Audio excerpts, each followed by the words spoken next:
बिस्मिल्लाहिर्रहमानिर्रहीम अस्सलाम वालेकुम नाजरीन, आज 26 अप्रैल साल 2026 और मैं आपका मिसबान गुलाम मुस्तफ़ा आपकी खिदमत में हाजिर हूं एक और नई जबरदस्त और आम तरीन वीडियो के साथ। उम्मीद है कि आप लोग जहां भी होंगे खैर वाफियत होंगे। शाम 6 बजे हंगामी खबर सामने आ रही है। पाकिस्तान और भारत एक मरतबा फिर आमने सामने आ चुके हैं। हालात बिगड़ चुके हैं, सीज फायर टूट चुका है। इस वक्त ईरान से एक बड़ी अच्छी खबर सामने आई है। इजराइल और लुबनान अटैक शुरू हैं और इसके साथ साथ यूएई के अंदर जो भारत के नेशनल सिक्योरिटी एडवाइजर हैं, उनके जो चेयरमैन हैं, वो वहां पर क्यों गए हैं। बड़ी तहलका खेज मालूमात है जो आज की इस वीडियो में आप लोगों के साथ शेयर करनी है। मैं उम्मीद करूंगा कि वीडियो आप लोग पूरी समात फरमाएंगे और कमेंट सेक्शन में अपनी कीमती राय का इजहार जरूर करेंगे। सबसे पहले पाकिस्तान जिंदाबाद कमेंट सेक्शन में मुनासिब समझती हैं तो जरूर लिखें। नाज़रीन किराम, मैं सबसे पहले बात करना चाहूंगा ईरान को लेकर। ईरान से एक बड़ी अच्छी खबर इस वक्त सामने आ रही है। ईरान को लेकर नाज़रीन मोहतरम, जो यूरोपीय यूनियन है, उन्होंने ईरान पर आयद पाबंदियां हटाने का अंदिया दे दिया है। उन्होंने कहा कि ईरान पर मुसल्लत जंग गैर जरूरी है। जर्मन चांसलर ने यह नाजरीन मोहतरम इस वक्त स्टेटमेंट बाकायदा तौर पर कलम बंद करवा दी है, जारी करवा दी है कि ईरान के ऊपर जितनी भी पाबंदियां आयद हैं वो हटा दी जाए। मैंने आप लोगों को चंद दिन कबल ये बताया था कि इस जंग के दौरान अमेरिका को सबसे बड़ा यह नुकसान हुआ है कि माजी के अंदर जो सबसे बड़े अमेरिका के इत्तेहादी थे वो इस वक्त ईरान के साथ जुड़ते हुए नजर आ रहे हैं, वो ईरान का साथ देते हुए नजर आ रहे हैं। ये सबसे बड़ी शिकस्त और सबसे बड़ा नुकसान अमेरिका बहादुर को हुआ है। और ये अगर उसके इत्तेहादी उसके साथ होते इस जंग में तो अब तक ये जंग जारी रहनी थी।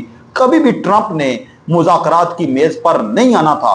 20 साल तक तो अफगानिस्तान के अंदर जंग हुई है, कोई मुज़ाकरात हुए हैं, कुछ हुआ है। आखिर 20 साल बाद उनको पता चला कि हमें अफगानिस्तान के अंदर कुछ हासिल नहीं हो सकता। तो फिर पाकिस्तान आया और दरमियान में मतलब एक जिस तरह से मामलात हुए उसने अपनी वहां से फौज निकाल ली। तो इतनी जल्दी से अमेरिकी हार नहीं मानते।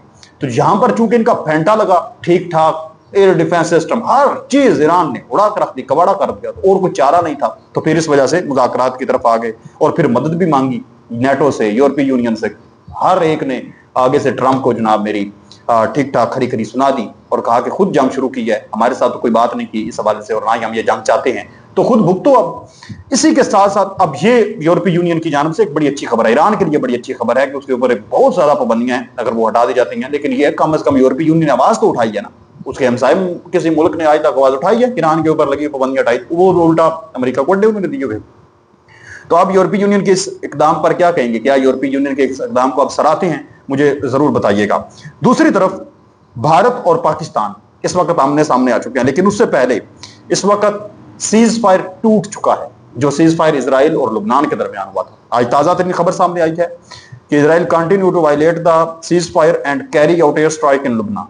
लुबनान के अंदर उसकी एयर स्ट्राइक जारी और सारी है। ये ताजा तरीन खबर है। और हिजबुल्लाह ने एक वीडियो शाया की है जिसमें उन्होंने वाज़े तौर पर यह कसम खाकर कहा है कि जब तक लुबनान महफूज नहीं है, इजराइल की शुमाली बस्तियां महफूज नहीं रहेंगी। हालत जंग में है इस वक्त मशरक़ वस्ता एक मरतबा फिर। इसी के साथ साथ नाज़रीन मोहतरम, पाकिस्तान और भारत ये भी आमने सामने है। खबरें काफ़ी हैं, इसलिए मैं कोशिश कर रहा हूँ कि ज़्यादा से ज़्यादा मवाद आप लोगों को, मेरी कोशिश होती है कि मैं ज़्यादा से ज़्यादा चीज़ें जो हैं वो आप लोगों तक पहुँचाऊँ। खबरें ज़्यादा से ज़्यादा, तज्जिया कम करूँ और खबरें ज़्यादा से ज़्यादा आप लोगों तक पहुँचाऊँ, मालूमात ज़्यादा से ज़्यादा आप लोगों को दूँ। अब नाज़रीन मोहतरम, भारत और पाकिस्तान जो है वो आमने सामने आ चुके हैं। आज पाकिस्तान की जानब से दो जो भारतीय मोरे हैं, जो भारतीय प्रॉक्सी का हिस्सा थे और कोशिश ये कर रहे थे कि हम पाकिस्तान के अंदर कोई बड़ा खुदकुश धमाका करेंगे, तो इस हवाले से एक वीडियो भी जारी हुई है जिसमें पाकिस्तान आर्मी ने नाज़रीन मोहतरम एक ड्रोन अटैक करके दोनों को ही परखच्चे उड़ा दिए, उनको पार कर दिया। तो भारतीय कोशिश तो कर रहे हैं प्रॉक्सी इस बार की, लेकिन अल्हम्दुलिल्लाह मुसलसल नाकामी का सामना ही उनको करना पड़ रहा है। आज ईरान के पासदारान इनकलाब ने खबर है कि दो जो इजराइल से ताल्लुक रखने वाले कंटेनर्स हैं उनको कंट्रोल किया। तस्नीम न्यूज एजेंसी ने यह खबर दी है। अपने मेन मुद्दे पर अब आते हैं भारत और पाकिस्तान को लेकर। एक तो उनकी प्रॉक्सीज के दो जो कारिंदे हैं वो पार किए गए हैं। दूसरी तरफ आज पाकिस्तान की जानब से एक बड़ी अहम तरीन स्टेटमेंट जारी हुई है। आप जानते हैं कि तकरीबन 2 से 3 दिन कबल जो किश्तवाड़ कश्मीर का इलाका है भारत के अंदर, पाकिस्तान के बॉर्डर के नजदीक है, वहां पर भारतीय एक त्यारा तबाह हुआ है और बॉर्डर के करीब हुआ है और भारत के ही एयर डिफेंस सिस्टम ने उसके ऊपर अटैक किया। खुद उसके अपने एयर डिफेंस सिस्टम ने, इतने पायदार इनके एयर डिफेंस सिस्टम है, और खुद अपना ही त्यारा उसने तबाह कर दिया। अब बदले में नाजरीन मोहतरम इस तरह की चीजें सामने आई कि एक तो इनकी जंगी मशकें बॉर्डर के करीब होती रही हैं, तो आज पाकिस्तान की जानब से ये वजीर दिफा जो पाकिस्तान के ख्वाजा आसिफ साहब सियालकोट से हैं, उन्होंने ये कहा है कि इतलात हैं कि इंडिया पाकिस्तान के शहरों पर दहशतगर्द हमलों की तैयारी कर रहा है, अगर एक भी शहरी को कुछ हुआ तो फौरी जवाब दिया जाएगा। इससे पहले राजनाथ सिंह भारत का जो वजीर दिफा है वो धमकियां दे चुका है और ये मामला दिन ब दिन बढ़ते हुए नजर आ रहे हैं। अगर मैं ये कहूं कि अगले एक हफ्ते के अंदर अंदर कोई बड़ी झड़प हो सकती है तो ये भी गलत नहीं होगा। कोई बड़ा अटैक हो सकता है, भारत कोई फॉल्स फ्लैग ऑपरेशन का बहाना करके कुछ ना कुछ कर सकता है। क्यों? क्योंकि अभी अप्रैल चल रहा है, अप्रैल के बाद मई आएगा, तो हमने इनको 10 मई 2025 को आप जानते हैं कि इनको शिकस्त दी, इनके 9 त्यारे तबाह किए। तो उस बदले की आग में ये जल रहे हैं, सड़ रहे हैं, इस वक्त गल रहे हैं, तो कोई कार्रवाई कर सकते हैं, कोई पाकिस्तान को नीचा दिखाने की, पाकिस्तान के खिलाफ किसी ना किसी किस्म का ये कोई ना कोई मामला जो है वो कर सकते हैं। ये बात आप याद रखें, ताकि वो अभी मोदी जो है वो आप जानते हैं पब्लिक में निकलने के काबिल तो नहीं रहा, निकल तो रहा है लेकिन काबिल तो नहीं रहा कि इस कदर पाकिस्तान ने ठोका, इस कदर जनाब मेरी तबाही मचाई रहा, बेल तबाह किए। तो अभी पाकिस्तान की जानब से इनको वाज़ेह तौर पर यह कह दिया गया एक मरतबा फिर कि हमने कोई जो है वो आपसे रायत नहीं करनी। ये बात आप याद रखें और इतलात हैं कि कोई अटैक हो सकता है, इसलिए आप अपने आसपास जो है वो लाजमी आप कोशिश करें कि मामलात को देखें। अब मशरिक़ वस्ता के अंदर हो क्या रहा है? मशरिक़ वस्ता के अंदर बहुत बड़ी तब्दीली हो रही है। इस वक्त 2 बड़े ग्रुप बनते हुए नजर आ रहे हैं। एक ग्रुप मुस्लिम नेटो जो मैंने आप लोगों को बताया था, जिसमें सऊदी अरब, पाकिस्तान, म्यूचुअल डिफेंस पैक्ट पहले ही हो चुका है। अब इसके अंदर तुर्किया, मिस्र, कतर, ओमान, ये मुमालिक मुमकिन तौर पर शुरू इसमें जो है वो आ सकते हैं। ईरान भी इसके अंदर शामिल हो सकता है, ये बात आप याद रखें। और इनको हेड कौन करेगा? पाकिस्तान, सऊदी अरेबिया और तुर्किया, एक बड़ा मुस्लिम नेटो बनेगा।